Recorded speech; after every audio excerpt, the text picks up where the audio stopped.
Assalamualaikum guys, video ini akan berisi sosiodrama konseling untuk mata kuliah family terapi. Anggota kelompok kami yaitu Della, Nafis, Putri, Aisyah, Trisiska, dan juga Umi. Selanjutnya, penokohan dalam cerita ini yang pertama yaitu Aisyah sebagai ibu Aish berkarakteristik cerewet. Yang kedua, Umi sebagai anak pertama atau Kak Rurah mempunyai karakteristik pintar. Yang ketiga, Della sebagai anak kedua yang dipanggil Cita memiliki karakteristik memegang teguh prinsip.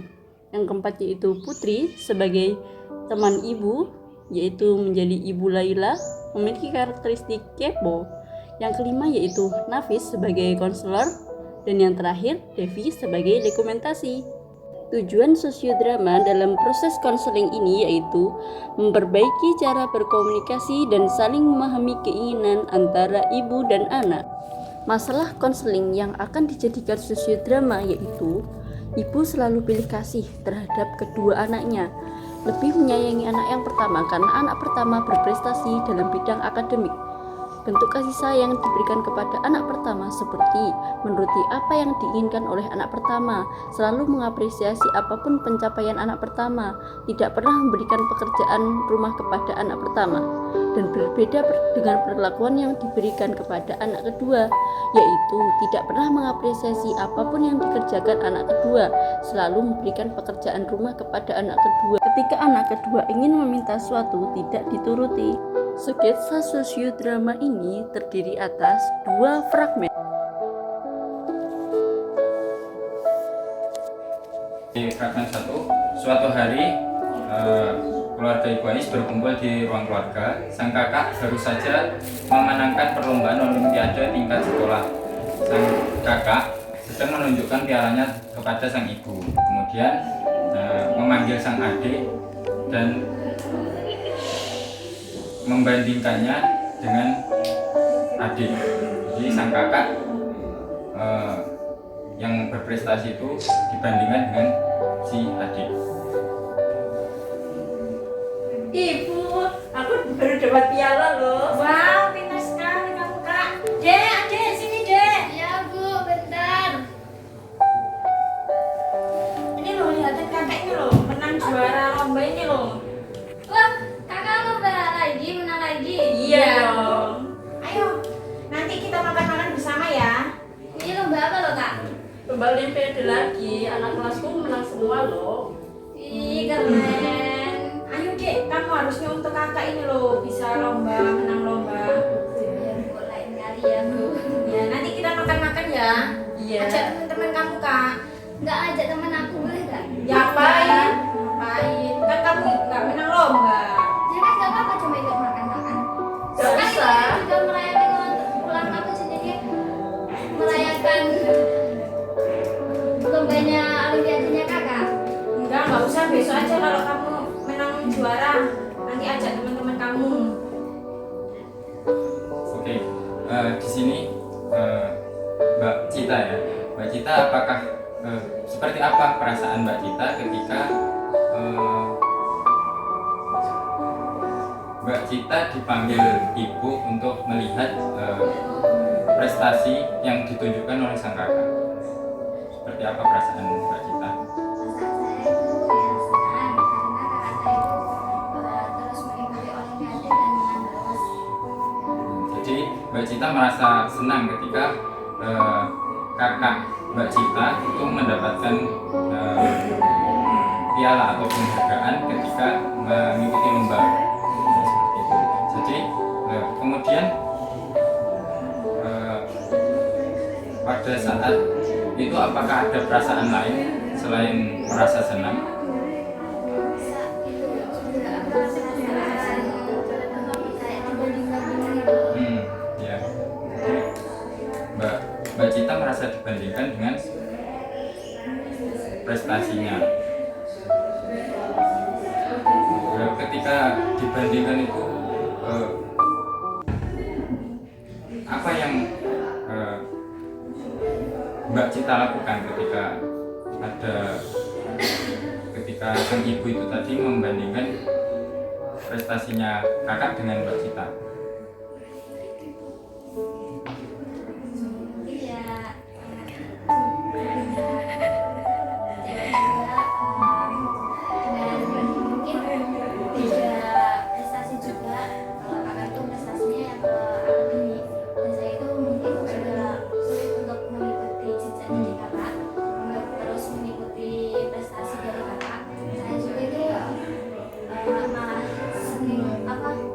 Senang ke organisasi juga.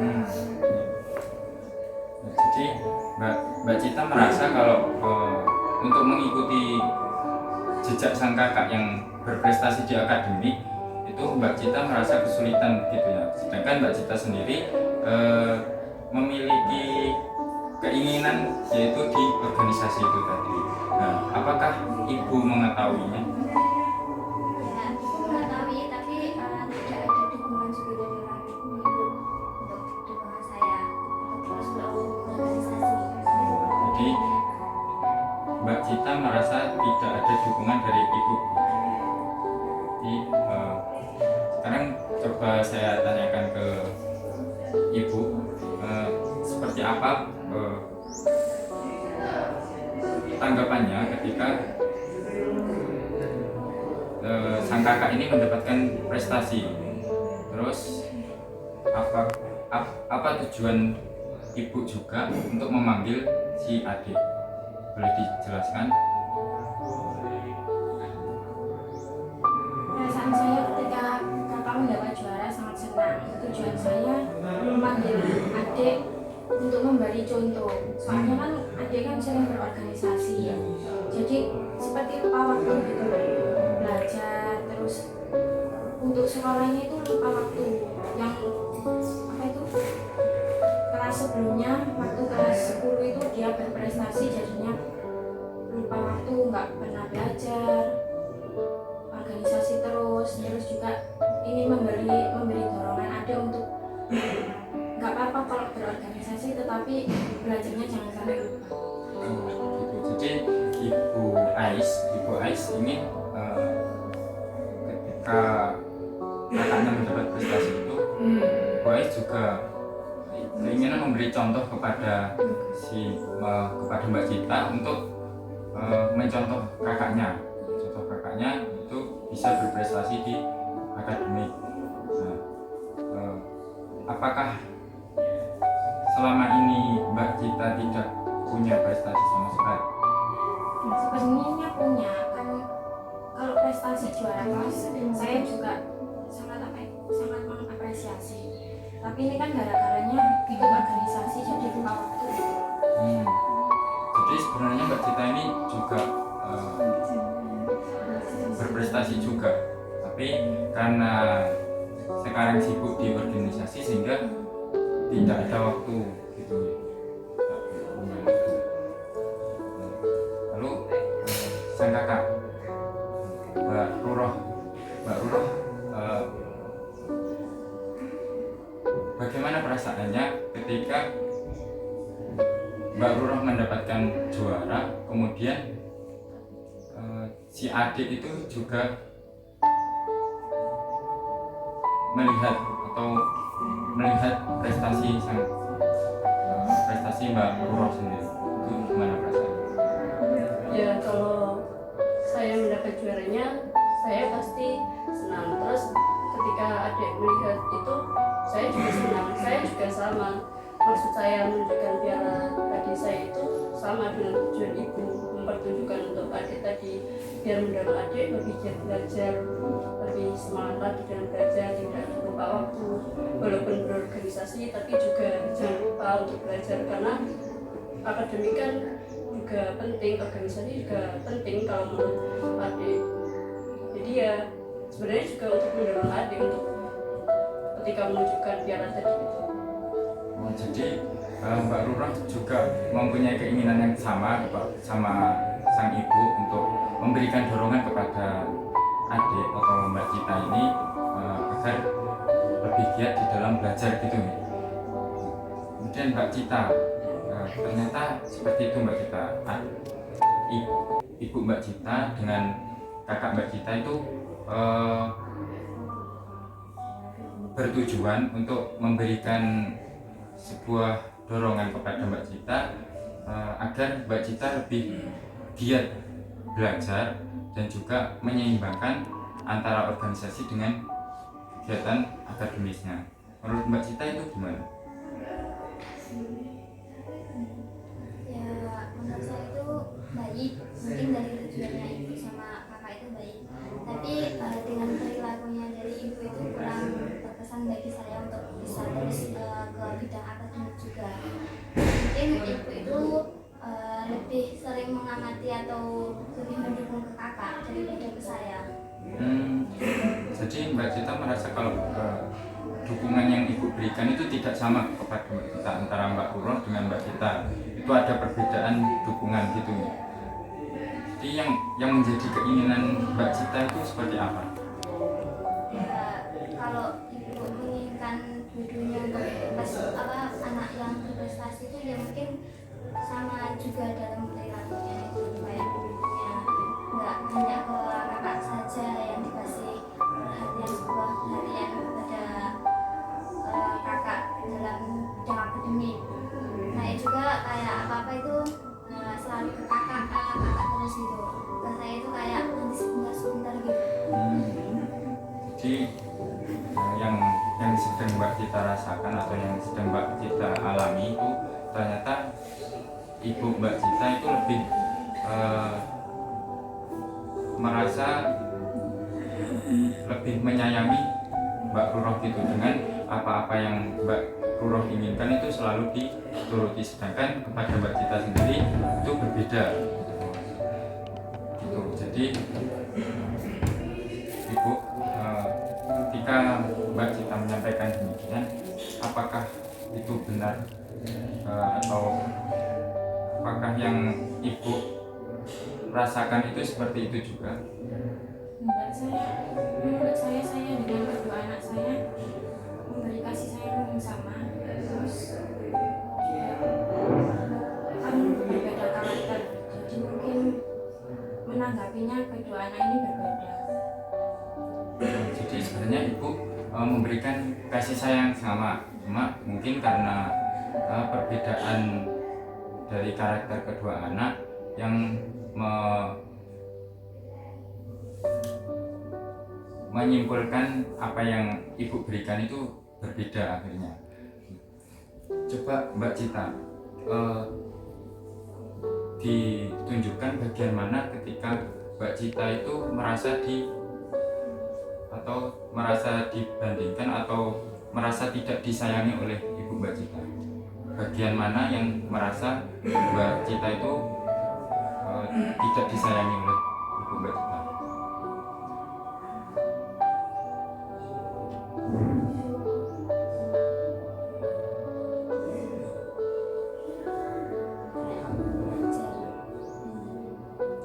Belajar. Jadi itu sering ke kakak kayak tengok.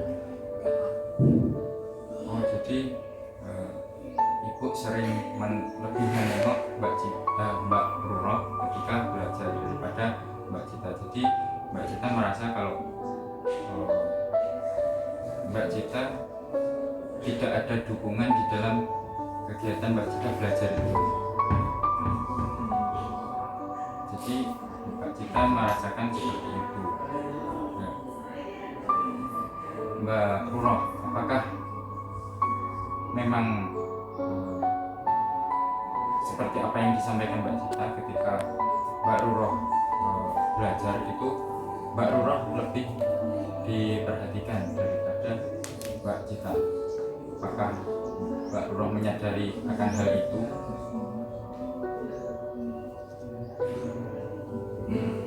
Kan karena adik ikutnya organisasi, jadi seringnya kalau pegang laptop itu mungkin kerjanya proposal kayak gitu. Jadi kalau ibu mau lihat kan juga nggak terlalu paham, jadi mungkin karena seperti itu. Kalau aku kan bukannya pelajaran, jadi ibu tanya belajar apa.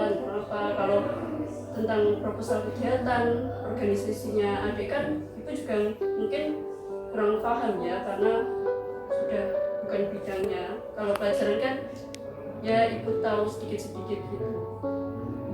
Jadi yang Mbak Roroh amati ya, itu yang dipelajari sama Mbak Cita itu tentang kegiatan di organisasinya, sedangkan Mbak Roroh itu yang dipelajari yaitu materi-materi pelajaran yang di sekolah, sehingga Mbak Roroh mengatakan kalau ibu kurang memahami ketika Mbak Cita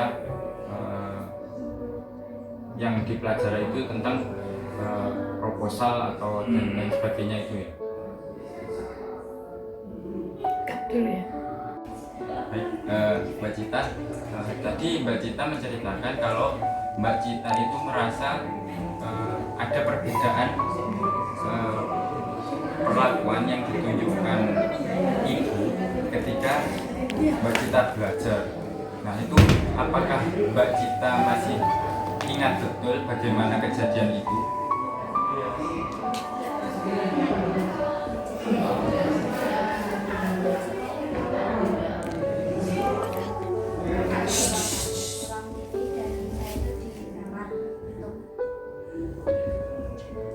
Untuk belajar. Oh jadi pada saat itu kakak berada di ruang TV dengan ibu gitu. Nah, kemudian Mbak Cita itu berada di kamar juga belajar. Nah, itu waktu belajarnya itu pada saat apa? Pagi, siang atau malam? Oh malam hari. Jadi Mbak Cita itu belajar pada malam hari, itu juga dengan kakak, tapi kakak berada di ruang TV bersama ibu dan Mbak Cita berada di kamar sendirian gitu. Lalu pada saat belajar itu apa yang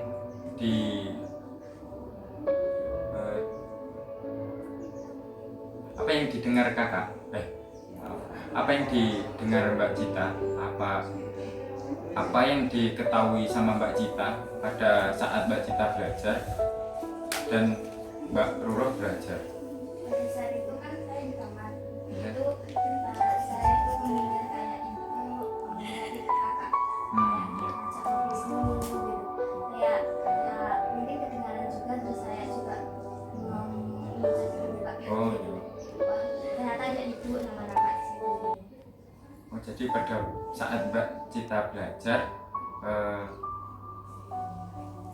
Mbak Cita juga mendengar ternyata ibu itu sedang mengobrol dengan Mbak Roroh ketika belajar. Nah, oke, jadi Mbak Cita belajar di dalam kamar, Mbak Roroh berada di ruang TV, dan Mbak Roroh dengan ibu sedang berbicara atau mengobrol. Itu dikuatkan lagi dengan Mbak Cita melihat kejadiannya. Nah, apakah bisa dipraktekkan kejadian itu seperti apa? Bisa. Ibu Ayi sama Mbak Roroh, jadi hari ini kita akan mempraktekkan terkait kondisi di mana pada waktu malam hari ketika Mbak Cita sedang belajar di kamar dan Mbak Roroh belajar di ruang TV ditemani sama ibu. Jadi kita praktekkan pada kondisi saat itu. Mati. Kan? Oke, jadi kita akan mempraktekkan bagaimana kondisi pada kejadian pada saat malam itu ketika Mbak Cita dan Mbak Roroh juga belajar. Belajar apa Kak hari ini Kak? Belajar matematika buat persiapan UN, Mbak. Wow, catatanmu banyak banget Kak. Sudah paham? Kan tadi yang Kan benar seperti ini adegan yang terjadi pada saat malam itu. Iya benar. Nah, seperti itu. Jadi kemudian yang Mbak Cita rasakan itu seperti apa? Ya, kayak sedih di hati juga. Kayak apa itu kayak melihat keakrabannya itu kayak langsung bicara gitu kayak bunga gitu loh. Jadi Mbak Cita merasakan pada saat malam itu ketika Mbak Cita belajar dan melihat Ibu sama Mbak Roroh itu berbincang dengan nyaman, tapi di situ Mbak Cita merasa kalau merasa tidak nyaman akan kejadian hal itu. Dan ketika Mbak Cita itu tidak nyaman, lalu apa yang Mbak Cita lakukan pada saat itu? Ya belajar sendiri sama ngomong sendiri. Oh, jadi Mbak Cita ngomong belajar sendiri, tetap melakukan tetap belajar dan untuk menghibur diri. Jadi Mbak Cita itu sambil mengobrol dengan diri Mbak Cita sendiri gitu. Jadi kemudian seperti apa sih keinginan Mbak Cita pada saat itu? Kalau bisa diungkapkan. Cut sampai situ ya. Jangan lagi untuk praktekkan. Baik, Ibu, ini kita mendengar bagaimana yang dirasakan oleh Mbak Cita pada malam itu ketika Mbak Cita sedang belajar sendirian. Ternyata Mbak Cita itu merasa tidak nyaman ketika Ibu dan Mbak Roroh yang saling ngobrol atau saling berbincang itu tadi. Nah, kemudian ketika Ibu mendengar apa yang Mbak Cita rasakan, bagaimana atau apa keinginan Ibu pada saat ini untuk ketika kita coba ulang pada saat malam itu, apa yang akan Ibu lakukan? Saya akan mengajak adik untuk belajar bersama dengan kakaknya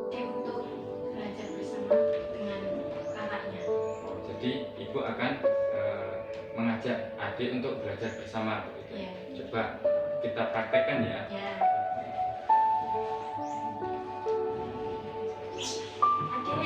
Adik sudah belajar. Ini lagi belajar Bu.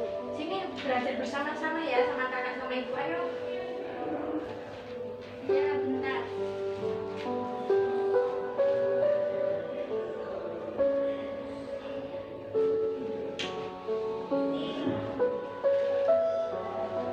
Lalu apa yang akan silakan dilanjutkan. Masuk bisa silakan dilanjutkan. Silakan dilanjutkan. Adik hari ini belajar apa? Dia ada PR sih dari matematika juga. Kira-kira ada yang susah apa enggak? Oke Kak, di sini ketika Ibu waktu Mbak Cita belajar sendirian dan Ibu memanggil Mbak Cita untuk belajar bersama, apa yang Mbak Cita rasakan? Ya senang juga karena dari dulu kayak merasa masih perhatian juga dari walaupun hari waktu itu cuma perhatian dari tadi memanggil saya untuk belajar sama kakak. Baik, jadi Mbak Cita merasa senang dengan tindakan Ibu yang memanggil Mbak Cita untuk belajar bersama, sehingga Mbak Cita merasa kalau ternyata Ibu tuh masih menyayangi Mbak Cita gitu. Iya. Oke.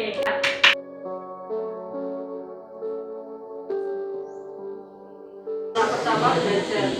Lalu tiba-tiba temannya menelpon dan datang ke rumah untuk mengantarkan berkas. Beberapa saat kemudian, anak kedua baru pulang dari sekolah mengikuti organisasi. Belajar matematika Udah bisa semuanya. ya masih coba-coba itu, soalnya mau ujian juga hari Senin.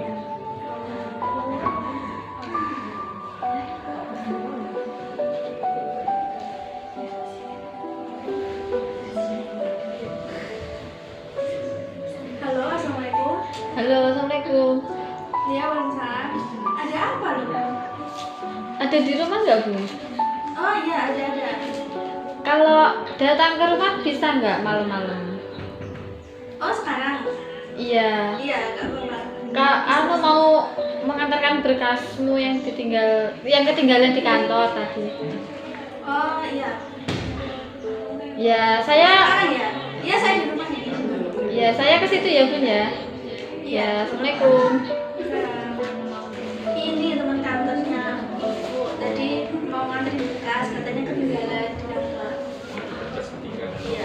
Mau ke sini. Iya. Assalamualaikum. Waalaikumsalam.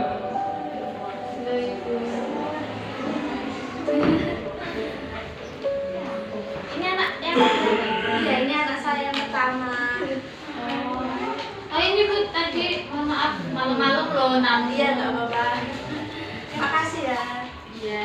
Ya Bu, saya ke kamar dulu ya. Oh, iya, iya. Iya, iya. Bisa diteruskan ya belajarnya. Iya, Bu.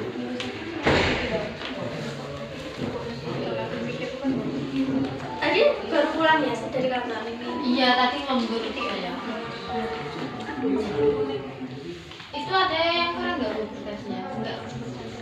Oh ini cuma dulu ya. Oh iya, ini tadi yang makasih ya. Iya. Maaf ya malam-malam. Nggak apa-apa. Assalamualaikum.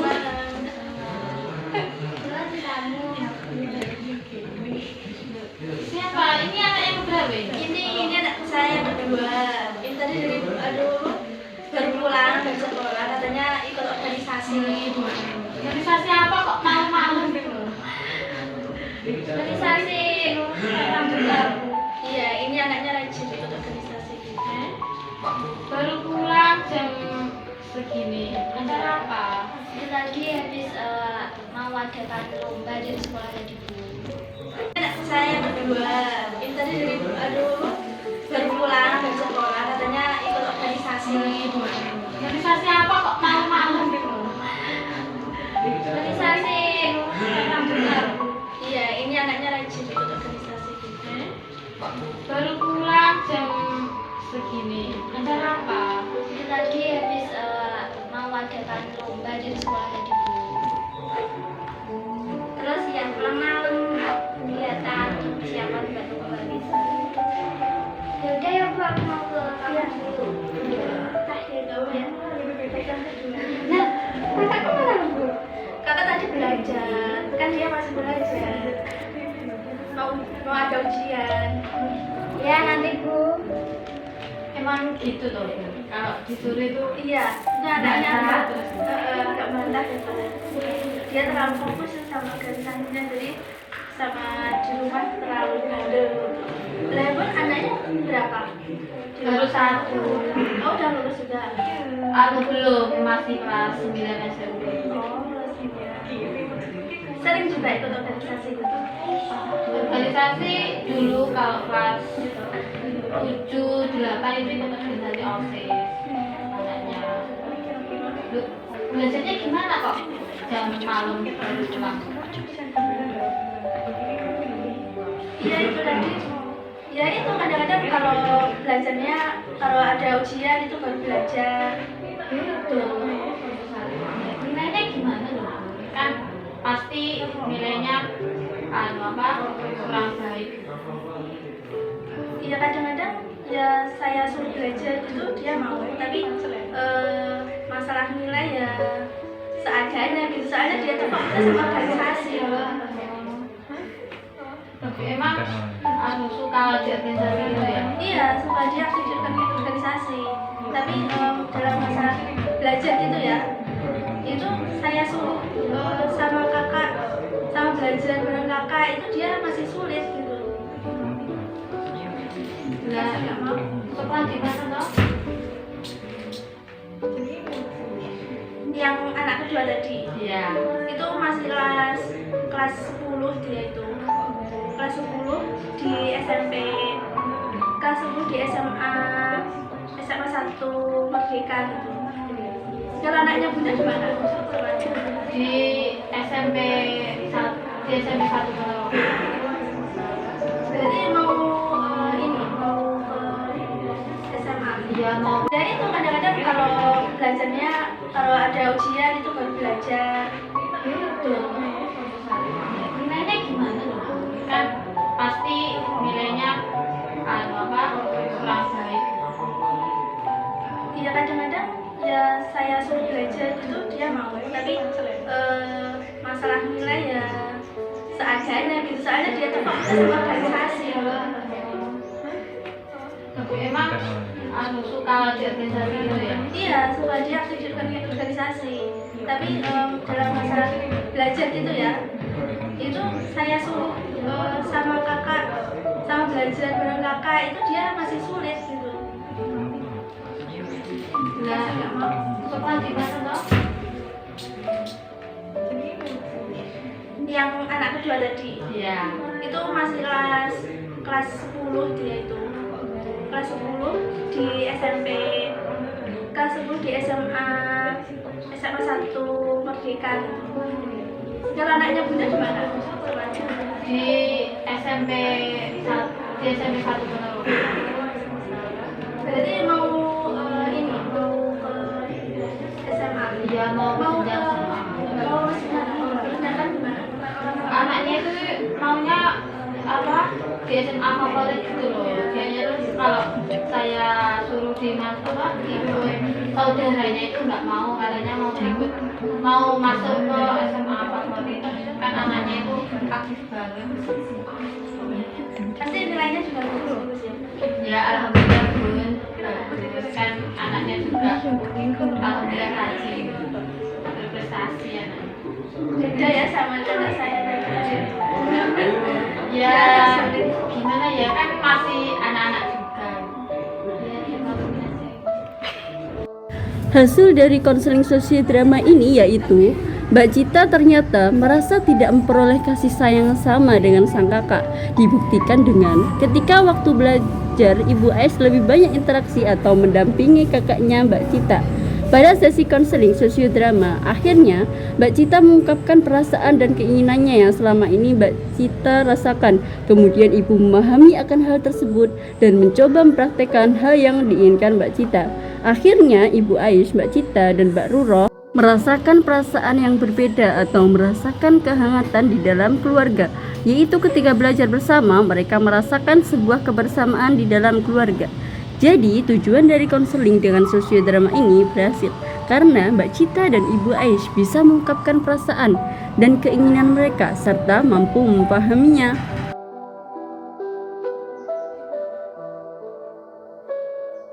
Sekian konseling sosiodrama dari kelompok kami, semoga bermanfaat. Wassalamualaikum warahmatullahi wabarakatuh.